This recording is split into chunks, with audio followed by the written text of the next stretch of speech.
के दरबार सजे रे।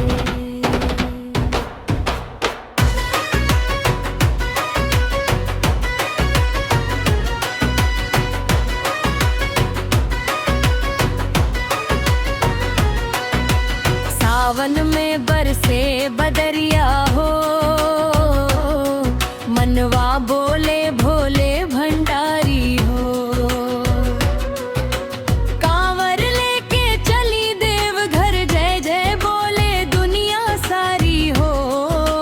हर हर महादेव बोल बम बम, भोलेनाथ के नाम में दम।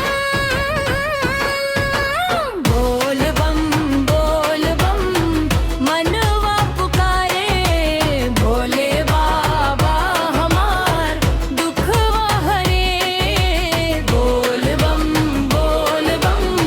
मनवा पुकारे, गेरुआ रंग में रंगल संसार कतार लागे रे।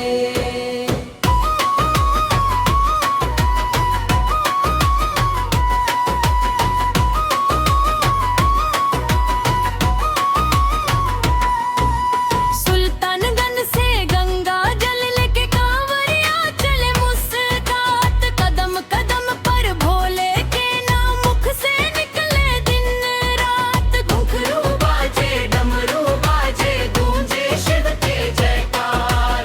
बाबा के दरबार में आके मिलला सच्चा प्यार। बोल बम मनवा पुकारे, भोले बाबा हमार दुखवा हरे। बोल बम मनवा पुकारे, गेरुआ रंग में रंगल संसार कथा लग दे।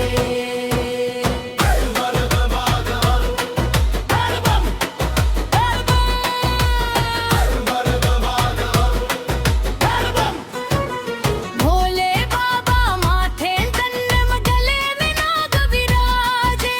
शीश पे गंगा हाथ में त्रिशूल, भक्तन के भाग जगावे।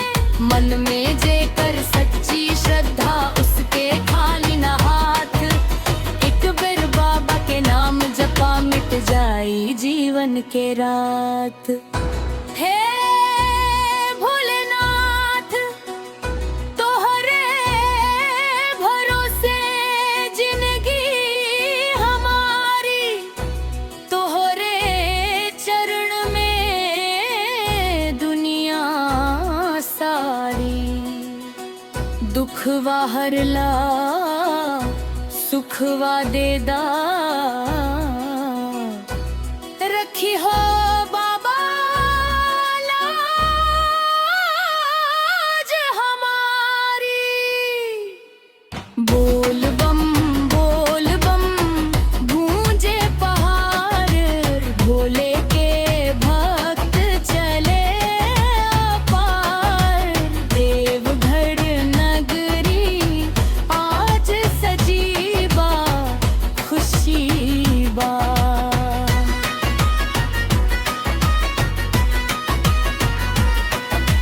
सावन में बरसे बदरिया हो, मनवा बोले भोले भंडारी हो।